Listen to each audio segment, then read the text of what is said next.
अस्सलाम वालेकुम नाज़रीन, मैं हूं मंसूर अली खान। अपने डिजिटल चैनल के ऊपर आपको खुशामदीद कहूँगा। नाज़रीन, बड़ी अहम खबरें आज आपके साथ शेयर करेंगे। एक नया नाम सामने आया है निगरान वज़ीर आज़म के लिए, और जब नाम आप सुनेंगे तो आप भी हैरान हो जाएंगे। मैं भी हैरान हो गया था, बल्कि मैं थोड़ा सा तो सकते में ही चला गया था कि ये किस तरह होगा, how is it going to be possible. लेकिन सारी डिटेल्स जो हैं वो थोड़ी देर में आपके साथ शेयर करते हैं। लेकिन सबसे पहले मैं अपने कप्तान के बारे में बात करना चाहूँगा। मेरे कप्तान ने कल रात को एक और कौम से खिताब किया। ये वाला भी बड़ा इंपॉर्टेंट था। हर खिताब मेरे कप्तान का बहुत इंपॉर्टेंट होता है। उससे पहले पाकिस्तान तहरीक इंसाफ हर दफ़ा इसको इसी तरह प्रोपेगेट करती है कि जनाब आज अल्लाह जड़ा है ना, वो बड़ा ही नवा निकोर नया एडिशन आने लगा है और बड़ी कोई अहम नई इंपॉर्टेंट बात जो है वो होने लगी है। लेकिन आपको याद होगा, मुझे ना बार बार याद आता है 126 दिन का जो धरना था ना, उसमें भी रोज़ाना शाम को एक लॉलीपॉप दी जाती थी। उन बेचारे सारे वो जो जितने भी 500-600-700 बंदा जो अक्सर बाहर बैठा होता था, उसको यही कहा जाता था कि लो जी अज जी गल होने लगी ना, वो पहले कभी नहीं हुई और नई इंपॉर्टेंट बात है। तो खान साहब आजकल खिताबात भी जो है वो इस तरह ही कर रहे हैं। I can understand, obviously frustration भी है। तो कल रात को जो उन्होंने खिताब किया ज़रा वो भी सुन लें और मुझे बताइएगा ज़रूर। आपने कमेंट सेक्शन में ना मुझे बताना है कि इसमें नया क्या था। लेकिन उससे पहले आपसे रिक्वेस्ट, चैनल को आपने सब्सक्राइब ज़रूर करना है, अगर नहीं किया हुआ बेल आइकन को ज़रूर प्रेस करना है ताकि आपको नोटिफिकेशन ज़रूर मिले। बिकॉज 4 महीने का हमारा टारगेट है। 4 महीने के अंदर अंदर जो है हमने 7 लाख सब्सक्राइबर्स को हमने अचीव करना है। तो 6 लाख हम क्रॉस कर चुके हैं रिसेंटली। अब हमने अगले 4 महीने का टारगेट सेट किया है मैंने और मेरी टीम ने, कि हमने 7 लाख सब्सक्राइबर्स जो हैं इसको हमने हर सूरत क्रॉस करना है। अच्छा जी, आ जाए जी खान साहब के खिताब के ऊपर। फरमाते हैं, मेरे पाकिस्तानियों, चूँकि मैं सारा वक्त तैयार होता हूँ कि ये किसी भी वक्त मुझे जेल में डाल देंगे, तो मैं चाहता हूँ कि जेल जाने से पहले जिन चीज़ों पर ये मुझे जेल में डालने की कोशिश कर रहे हैं वो मैं पहले ही आपके सामने ले आऊँ। क्योंकि अगर मैं जेल में चला गया तो इन्होंने मीडिया तो पूरा कंट्रोल कर लिया है। जो बड़े बड़े लोग थे जो मीडिया की आज़ादी के जहादी बने हुए थे, वो आज चुप करके बैठे हुए हैं और आराम से एक सरकारी मीडिया बन चुके हैं, सारे प्राइवेट चैनल्स। तो मुझे तो किसी ने सुनना नहीं है अगर मैं अंदर चला गया जेल में। लिहाजा मैं पहले ही आपके सामने चीज़ें रख दूँ, क्योंकि बहुत तेज़ी से कोशिशें हो रही हैं कि ये जेल में चला जाए केयर टेकर गवर्नमेंट के आने से पहले। तो खान साहब ये समझते हैं कि जितने चैनल्स आज पाकिस्तान के अंदर हैं वो प्राइवेट टेलीविज़न चैनल्स बन गए हैं और कोई इसके ऊपर आवाज़ बुलंद नहीं कर रहा। मेरे ऑन द रिकॉर्ड ये मौजूद हैं बयानात। मैं सिर्फ अपनी बात करूंगा, मुझे बाकियों का ज़ाहिर बात है, मैं उनका स्पोक्स पर्सन तो नहीं हूँ, मैं सिर्फ अपनी बात करूंगा। हर जगह मैंने आवाज़ उठाई है और मैं बिल्कुल ये बात समझता हूँ कि आज का दौर मीडिया के हवाले से इमरान खान साहब के दौर से भी ज़्यादा ख़राब दौर है। ये बिल्कुल मैं ऑन द रिकॉर्ड इस बात को लाना चाहता हूँ। और मैंने गाहे बगाहे मुख्तलिफ चैनल्स के ऊपर जब भी मैं गया हूँ और इस हवाले से मीडिया की आज़ादी के हवाले से जब सवाल हुआ है तो मैंने यही कहा है कि ये दौर पिछले दौर से भी ज़्यादा ख़राब है। खान साहब का दौर भी ख़राब था, ये वाला दौर उससे भी ज़्यादा ख़राब है, मेरा ये मानना है। अच्छा जी, आगे से वो कहते हैं जी सबसे पहले साइफर पर बात करूंगा। इनको समझ नहीं आई कि जितनी साइफर के ऊपर बात होगी, जितने भी पावर में बैठे हुए हैं पीडीएम के लीडर्स और जो पुराने आर्मी के चीफ जनरल बाजवा, इनके ऊपर उंगलियां आएंगी। मजलूम तो मैं था, मेरी गवर्नमेंट थी। तो उसके बाद खान साहब ने साइफर आने और उसके नतीजे में तहरीक एतमाद की जो है वो उसके बाद पूरी कहानी सुनाई, जो बहुत दफ़ा आप सुन चुके हैं। There is nothing new. मैं ना आपका टाइम ज़ाया करना है ना मैंने अपना टाइम ज़ाया करना है। फिर उन्होंने कहा जी सुपर किंग ने बार बार कोशिश की कि साइफर दब जाए, इस पर बात ही ना हो। तो मैं इसलिए कहता हूँ कि बार बार साइफर को लेकर आते हैं, उंगलियाँ तो उधर ही जानी है सुपर किंग की तरफ। तो ये सुपर किंग जो है वो एक नया नाम जो है वो सामने आया है। ये सुपर किंग मोस्ट प्रॉब्ली मेरे ख्याल में साबका आर्मी चीफ को या मौजूदा आर्मी चीफ को ये नया नाम दिया है मेरे कप्तान ने। तो उसको जो खुफिया रखने की कोशिश की गई, वो कोशिश कर रहे थे जिनको पता था कि तहकीकात से उनके ऊपर उंगलियां आनी है। मैं कोशिश करता रहा कि उनके ऊपर इंक्वायरी हो। जिस तरह पार्लियामेंट ने इसके ऊपर कमेटी बनाई, उन्होंने जनरल तारिक को भी भगा दिया। किन्होंने जनरल तारिक को भगा दिया जनाब? जब जनरल तारिक बेसिकली जो इन्होंने इंक्वायरी करने के लिए कमेटी बनाई थी उसका सरबराह बनाया था इन्होंने उनको, तो जनरल तारिक ने उस वक्त उसकी सरबराही लेने से इनकार कर दिया था। तो ये उसका जिक्र कर रहे हैं जी, इन्होंने जनरल तारिक को भी भगा दिया। मेरे भाई, जब जनरल तारिक को अगर उन्होंने भगाया था, आप उस वक्त बोले क्यों नहीं? आपने उस वक्त नाम क्यों नहीं लिया कि भाई ये लोग जो है ना जनरल तारिक को भगा रहे हैं? किसी का इन्होंने नाम नहीं लिया। और ना जनरल तारिक ने आज तक ऑन द रिकॉर्ड आके कभी कोई ऐसा बयान दिया है कि जी मुझे किसी ने जो है वो मना कर दिया था या मैं किसी के कहने की वजह से भाग गया था। ऐसा कोई बात नहीं है। फिर उन्होंने कहा जी, फिर चीफ जस्टिस को खत लिखा कि साइफर पर इंक्वायरी होनी चाहिए, नहीं हुई। उस वक्त के चीफ जस्टिस, उस वक्त और इस वक्त के चीफ जस्टिस एक ही हैं, जस्टिस उमरताब मंदयाल, कि जी उन्होंने जो है, मैंने उनको कहा भी तो उन्होंने इंक्वायरी नहीं की। अब ये उनके ऊपर भी इल्ज़ाम डाल दें कि चीफ जस्टिस ने जो है वो किसी वजह से जो है वो ये इंक्वायरी नहीं की, तो ये भी बता देना था। उसके बाद उन्होंने कहा कि जी अब ये जो FIA इंक्वायरी करना चाहती है, इस पर मेरा सवाल है कि आपने मुझे बुला तो लिया है, लेकिन आप मुझसे किस चीज़ की इंक्वायरी करना चाहते हैं आप, ताकि मैं तैयारी करके आऊँ। लेकिन मैं FIA को भी कहना चाहता हूँ कि ये आपके पे ग्रेड से ज़्यादा ऊपर की बात है। मतलब ये कह रहे हैं कि जी FIA जो है वो इतना तप्पड़ नहीं है कि वो इस चीज़ को जो है इन्वेस्टिगेट कर सके, ये आपसे ऊपर की बात है। वैसे इस पर भी खान साहब आपकी अपनी कारकर्दगी के ऊपर भी एक सवाल उठता है कि जब आप इतनी देर इस हुकूमत में थे तो काश आपने वाकई FIA को इतना एम्पावर किया होता कि वो किसी किस्म की भी तहकीकात कर सकती। बात आपकी दुरुस्त है, मैं आपकी बात से डिसएग्री इन प्रिंसिपल नहीं कर रहा कि जनाब वाकई मैं एग्री करता हूँ ये इनके पे ग्रेड से वाकई ऊपर की बात है, लेकिन इनका पे ग्रेड आपको बढ़ाना चाहिए था जब आप वज़ीर आज़म थे ना, क्योंकि आप तो कह रहे थे मैं नई तब्दीली, नया पाकिस्तान मैं करके दिखावांगा। तो आपको FIA को वाकई फिर उस वक्त ऊपर लेके जाना चाहिए था। उस वक्त वो जो उस वक्त के DG FIA थे उनको अपने कामों के लिए इस्तेमाल नहीं करना था ना। वो जिस तरह उनको बुला के आपने कहा था जी जस्टिस काजी फ़ाइज़ ईसा के हवाले से जो इस तरह की इंक्वायरी कराने का आपने अहकामात दिए थे, या जिस तरह आपने उनको कहा था जी ख्वाजा आसिफ के साथ जो है वो किसी तरह आर्टिकल 6 का जो है वो मुकदमा बनना चाहिए, ये इस किस्म के काम उनसे नहीं करवाने थे ना। FIA को एक्चुअली एक इदारे के तौर पे बेहतर बनाना चाहिए था। उसके बाद उन्होंने कहा कि जी आपके राना सनालो जो आपके वज़ीर दाखिला हैं वो तो कह बैठा है कि इमरान खान को जेल में डालना है। अभी तक इंक्वायरी का मुझे भी नहीं पता, अभी तो 164 का बयान भी हमारे सामने नहीं आया। अभी तो न्यूज़ आइटम आ रही है ना कि आज़म खान ने ये कह दिया है, हमारे सामने तो अभी कुछ नहीं आया, क्योंकि मैंने वकीलों से पूछा तो किसी वकील को नहीं पता कि कौन सा बयान है आज़म खान का जो 164 में आता है। अभी तो न्यूज़ आइटम्स आ रही हैं।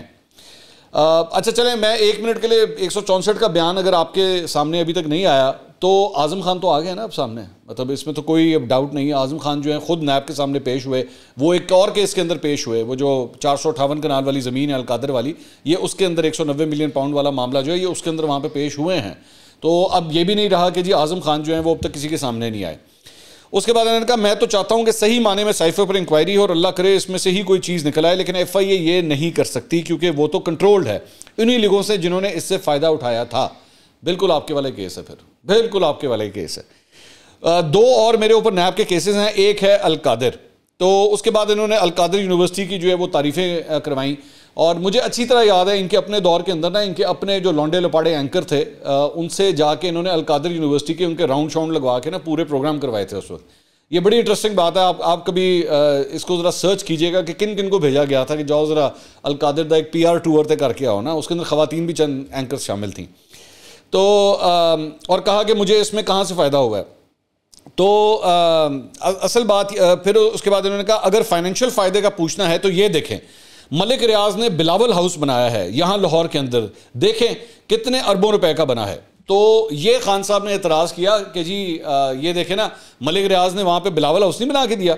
बिल्कुल ठीक है, मेरे ख्याल में खान साहब का नुक्ता बिल्कुल ठीक है, लेकिन मसला ये है खान साहब के वो जो मलिक रियाज से वो आपके क्या लगते थे कि उन्होंने आपको 458 कनाल ज़मीन दे दी?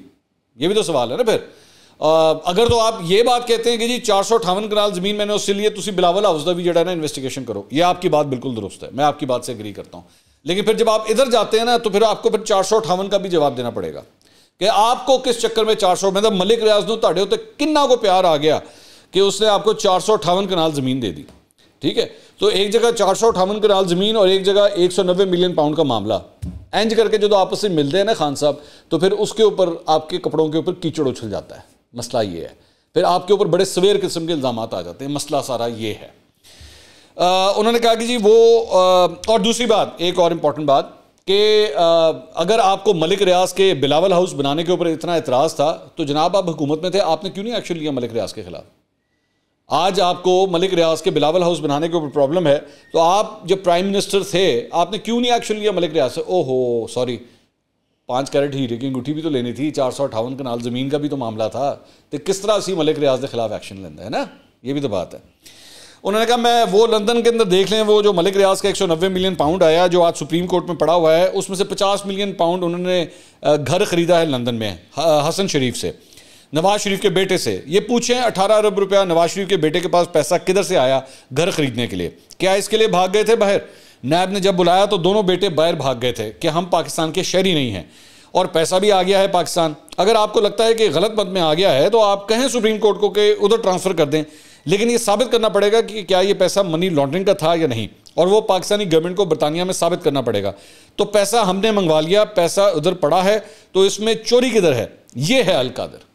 तो खान साहब कहते हैं मैंने तो पैसा मंगवाया, मैंने पैसा मंगवा के जो है वो सुप्रीम कोर्ट में जमा करवा दिया, अगर आपको लगता है वो गलत है तो सुप्रीम कोर्ट में कह दो सानू पैसे वापस कर दे।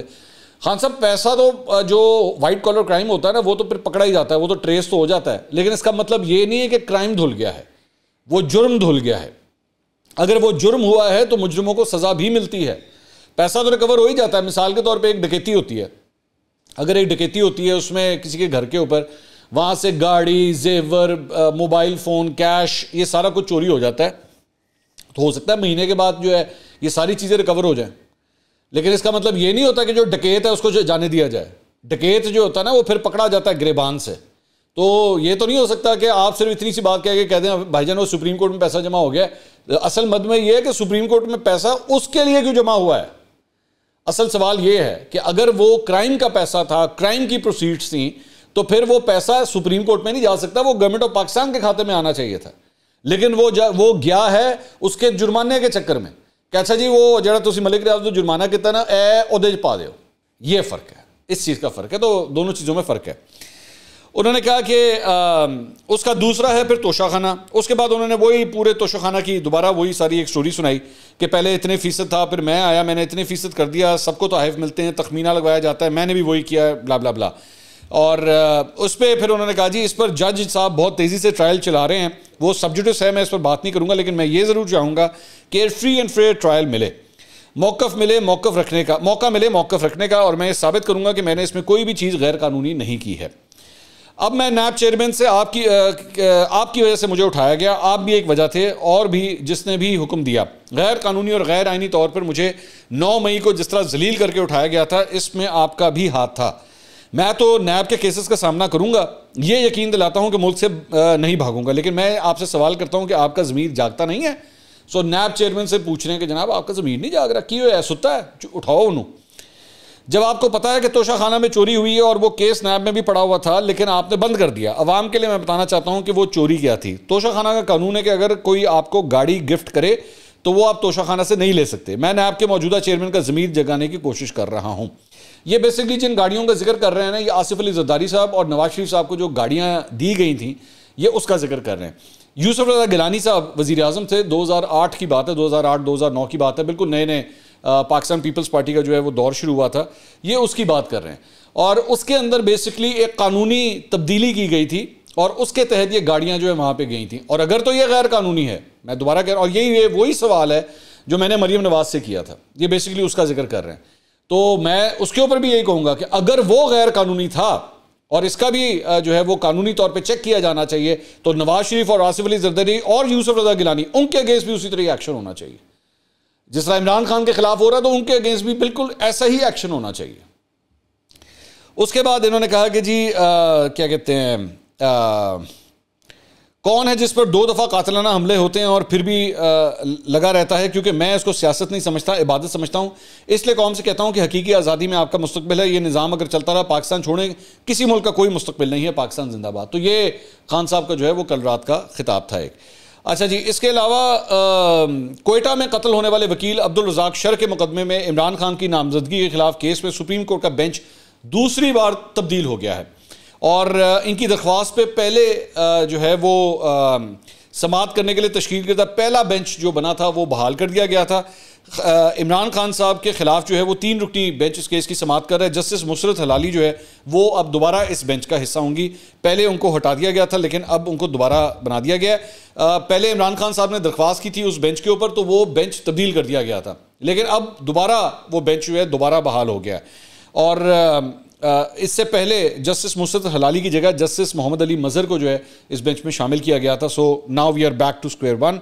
और अब जो है वो ये केस जो है वो पीर वाले दिन जो है यानी कल इस केस की दोबारा अब समाअत होने जा रही है। अच्छा जी, इसके अलावा फैसल वाडा साहब ने इमरान रियाज साहब के बारे में कुछ खिताबात किए हैं। वो बेसिकली हम न्यूज़ के प्रोग्राम हैं, नया प्रोग्राम शुरू हुआ है, मुना आलम साहिबा ने एक नया प्रोग्राम वहाँ पे स्टार्ट किया। I wish her best of luck, she is my colleague now, और हमें पहली दफ़ा मौका मिल रहा है किसी एक चैनल में इकट्ठे काम करने का। She started a good programme. तो वो उस प्रोग्राम में फैसल वाडा साहब आए हुए थे, उसके अंदर उन्होंने उनसे सवाल हुआ कि इमरान रियाज खान के वेयर अबाउट आपको पता है क्या, कि इमरान रियाज खान कहाँ हैं। इसके ऊपर फैसल वाडा साहब ने कहा कि जी इमरान रियाज से मुताल्लिक इतनी ही बात कर सकता हूं कि सारी ये गेम थी पैसे की, यूट्यूब से इनकम की। I will be very fair.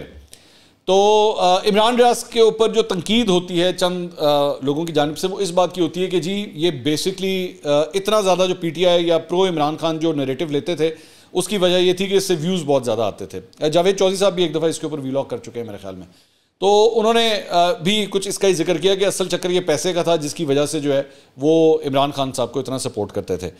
तो इस पर एक्चुअली सवाल भी यही हुआ कि इमरान खान साहब की गेम थी। फैसल वाडा साहब ने कहा सारे जो यूट्यूबर्स हैं मेजर जो कर रहे हैं वो तो पैसा कमाने के लिए लगे हुए हैं ना, जो बिकता है वो बेचते हैं, इससे इनको पैसे मिलते हैं, कोई पाकिस्तान की खिदमत नहीं कर रहा। और ये भी हमने देखा है कि बहुत सारे लोग मजबूरी के तहत, डर के तहत अपने आप को लाइमलाइट में लाने के लिए खुद भी गायब हो जाते हैं, खुद ही छुप जाते हैं और फिर खुद ही नमूदार भी हो जाते हैं। मैं बहुत क्लैरिटी से आपको बता रहा हूं, मुराद सईद, हमाद अजहर हैं, खुद ही छुपे हुए हैं। तो मुराद सईद और हमाद अजहर के बारे में कहा वो खुद ही छुपे हुए हैं। और ये भी आपने देखा कि जो थर्ड प्लस कॉपी है चाइना की, कराची की शख्सियत इमरान खान साहब की, उनकी फैमिली ने भी कोर्ट में केस किया था कि वो मिसिंग है, फिर उन्होंने कहा कि मैं मिसिंग नहीं था। तो ये तजाद होता है ना, एक गेम होती है। आजम खान का तो मैंने पहले ही कहा था कि वो तो वज़ीर आज़म हाउस में उनका दिमाग ऐसा है कि वो गुस्से में आकर 3 दिन के लिए पीएम हाउस से ही चले गए। तो ये इमरान रियाज के अलावा दीगर लोगों के ऊपर जो है उन्होंने ट्वीट किया। दुनिया ग्रुप से ताल्लुक़ रखने वाले एक सहाफ़ी हैं सैफ अवान, उन्होंने ट्वीट किया कि इमरान रियाज बिल्कुल ठीक हैं, उसकी फैमिली की मुलाकात हो चुकी है, वापसी शायद आइंदा साल होगी। ये इमरान रियाज के बारे में उन्होंने ये क्लेम किया है। इसके अलावा एक और ख़बर के मुताबिक जो मैंने शुरू में बात की थी, एक नई खबर सामने आई है और वो है जनाब कि निगरान वज़ीर आज़म के लिए कौन, किसका नाम जो है वो सामने आ रहा है। वो हैं जनाब इसाक डार साहब, मुस्लिम लीग नून के वज़ीर ख़जाना इसाक डार साहब, बल्कि पीडीएम की गवर्नमेंट के वज़ीर ख़जाना इसाक डार साहब। और वो आप जानते हैं कि नवाज शरीफ साहब से कनेक्टेड भी हैं, एक रिश्ता भी है उनका। तो ये बेसिकली खबर शहबाज राना साहब हैं, is a senior reporter in Express Tribune, उन्होंने ये खबर दी है Ishaq Dar's name gains traction for interim PM. अब खबर जो है मैं उसका थोड़ा क्रक्स आपको बता देता हूँ। वो ये है कि जी हुकूमत ये सोच रही है कि कानून के अंदर एक तब्दीली की जाए और उसके मुताबिक जो है वो जो निगरान गवर्नमेंट आएगी उसको ये पावर दी जाए कि वो बड़े बड़े फैसले भी कर सके, पॉलिसीज़ के हवाले से भी, फाइनेंशियल मैटर्स के हवाले से भी, क्योंकि आप इस वक्त जो है वो IMF के एक स्टैंड बाय एग्रीमेंट के अंदर चल रहे हैं और इसकी एक किस्त जो आनी है वो निगरान सेटअप के दौरान आनी है। ये जो 90 दिन का टाइम आएगा ना, उसके दौरान आनी है। तो उसके लिए बहुत ज़रूरी है कि आपके फाइनेंशियली कोई प्रॉब्लम्स नहीं आनी चाहिए, जिसकी वजह से जो है वो ये डिस्कस हो रहा है। अब आसिफ अली जरदारी जी कल रात को जो है वो दुबई पहुँच गए हैं और वहाँ पे नवाज शरीफ साहब से ये बताया जा रहा है उनकी एक और मुलाकात होने जा रही है। और इस स्टोरी के मुताबिक ये सारी चीज़ें जो हैं वो अगले हफ्ते के अंदर अंदर जो है वो फाइनल होने जा रही हैं। अभी ये डिस्कशन में है, अभी ये सजेशन है, अभी ये एक तजवीज़ है, फाइनल नहीं अभी तक हुआ है, लेकिन ये नाम लिया जा रहा है कि इसाक डार साहब। अब इसके ऊपर ऑब्वियसली अगर ऐसा होता है तो पाकिस्तान तहरीक इंसाफ जो है वो बड़े स्ट्रांगली इसके ऊपर रिएक्ट करना बनता है और उन्होंने रिएक्ट किया भी। पाकिस्तान तहरीक इंसाफ ने एक्चुअली ये प्रेस रिलीज जो है उसके बाद जारी की। उन्होंने कहा इलेक्शन एक्ट में तरमीम के जरिए निगरान हुकूमत को उसके आईनी मैंडेट से हट के माली और इंतजामी इख्तियारात देने का मामला पाकिस्तान तहरीक इंसाफ की जानिब से अंग्रेजी रोजनामे द एक्सप्रेस ट्रिब्यून में छपने वाली खबर पर शदीद तशवीश का इजहार। खबर के मंदजात की रोशनी में इसाक डार के बतौर निगरान वज़ीर आज़म तकरीर पर गौर पर भी गहरी तशवीश का इजहार। आगे लिखा हुआ जी, खबर और इसके मंदरजात से इंतखाब से अब तक राह फरार इख्तियार करने वाली हुकूमत की मजीद भागने की शदीद ख्वाहिश झलकती है। मौजूदा बंदोबस्त का किसी भी सूरत में तसलसल मुल्क में तबाही और बर्बादी के सिलसिले का तसलसल साबित होगा। मुजरिमों पर मुश्तमिल बेचेहरा इम्पोर्टेड बंदोबस्त आइन और जमहूरियत के साथ संगीन खिलवाड़ में मसरूफ़ है। मुल्क को संगीन मुआशी, सियासी और इंतजामी बहरानों में मुब्तला करने वाला ग्रोह शरंगेजियाँ तर्क करने पर हरगिज़ आमादा नहीं। पिछले 15 माह से मुल्क में दरबारियों, मुंशियों और कठपुतलियों का जारी सर्कस अब बंद होना चाहिए। इसाक डार मुल्की मईशत की तबाही का जिम्मेदार और किसी भी गैर जानिबदाराना आइनी जिम्मेदारी के लिए गैर मौजू और नाअहल है। मुआशी और सियासी बहरानों से निजात के लिए पाकिस्तान आज़ादाना, मुनसिफाना, गैर जानिबदाराना और शफाफ इंतखाबात का मोहताज है। निगरान हुकूमत के किरदार, ख्वास और जिम्मेदारियों के हवाले से आइन की मंशा बिल्कुल वाज़ेह है। तो ये इसाक डार बुरा भला तो उन्होंने चले कहा है, वो तो आपस में कहा जाता है, लेकिन पाकिस्तान तहरीक इंसाफ ने बड़ा स्ट्रांगली इस चीज़ को रिएक्ट किया है। अब मेरा इसके ऊपर एक ये सवाल है कि अगर आपकी फाइनेंशियल मैटर्स के हवाले से इतना कंसर्न है, क्योंकि इससे पहले भी जो है रज़ा बाकिर साहब का नाम लिया जाता रहा है और इससे पहले और भी आपके एक दो वज़ीर ख़जाना जो रहे हैं उनका नाम भी जो है वो लिया जाता रहा कि उनको शायद ये ओहदा जो है वो दे दिया जाए, लेकिन PDM ने उसके ऊपर जो है वो शदीद एतराज़ात किए थे। तो अब ये एक मिडल ग्राउंड जो है वो ढूंढने की कोशिश की जा रही है। मेरा फिर दोबारा लेकिन ये सवाल है कि पहले ही पंजाब हुकूमत के हवाले से, ख़ास तौर पे पंजाब हुकूमत के हवाले से ये क्रिटिसिज्म हो रहा है कि जनाब ये एक तो एक्सटेंड हो चुकी है, अपने मुकर्ररा वक्त से ज़्यादा एक्सटेंड हो चुकी है, 90 दिन का इनके पास टाइम था, ये उससे एक्सटेंड हो गई, इलेक्शंस नहीं करवाए गए और अब ये जो है वो एक अबूरी सेटअप के तहत आगे चलती जा रही है। तो उसके बाद आप वफाकी हुकूमत के लिए भी जनरल इलेक्शन से पहले अगर इस किस्म का निगरान सेटअप बनाएंगे तो आपकी इलेक्शंस की क्रेडिबिलिटी के ऊपर कितने सवाल उठेंगे। मतलब फॉर एग्जांपल कल को लेट्स से इसार डार साहब वज़ीर आज़म बन जाते हैं, उसके बाद आप इंतखाबात करवा लेते हैं और उसके बाद जो भी उसका रिजल्ट आता है तो पूरे इंटरनेशनल मीडिया के अंदर ये बात आएगी कि जनाब एक पार्टी के जो सरबराह हैं यानी कि नवाज शरीफ साहब, उनके समधी को जो है वो निगरान वज़ीर आज़म बना दिया गया और देर रिलेटेड। पहले ही मोहसिन नकवी साहब के ऊपर भी इस बात का इतराज़ है कि वो तो ऑलरेडी चौधरी ख़ानदान के साथ जो है वो रिलेटेड है, पाकिस्तान पीपल्स पार्टी के बहुत करीब हैं, आसिफ अली जरदारी साहब के बहुत करीब हैं। कल तो एक्चुअली कल एक इवेंट के अंदर लाहौर में अलहमरा के अंदर हुआ था, उस पर तो शहबाज शरीफ साहब ने उनकी बहुत तारीफ़ें कर रहे थे कि जी एक तो शहबाज स्पीड होता था और एक ये जो है वो मोहसिन स्पीड है, तो उसके ऊपर बड़े वो खुश भी हुए थे। तो अगर इस किस्म का स्टेप जो है वो उठाया जाता है तो आपकी इलेक्शंस की क्रेडिबिलिटी क्या रह जाएगी, मेरा सबसे बड़ा सवाल ये। और क्या, मैं दोबारा कहता हूँ, अगर फाइनेंशियल मैटर्स ही इतने इंपॉर्टेंट हैं और हैं, there is no question about it, तो क्या पूरे पाकिस्तान में फाइनेंशियल विजिट्स खत्म हो गए हैं, फाइनेंशियल एनालिस्ट खत्म हो गए हैं कि हमारे पास चॉइसेस ही नहीं है, हमारे पास बंदे ही नहीं है कि आप किसी और को नॉमिनेट कर सकें या किसी और को सामने ला सकें। So this is going to be a very very controversial selection अगर मेरे ख्याल में ये की जाती है। अगली वीडियो में आपसे दोबारा मुलाकात होगी। अल्लाह हाफिज़।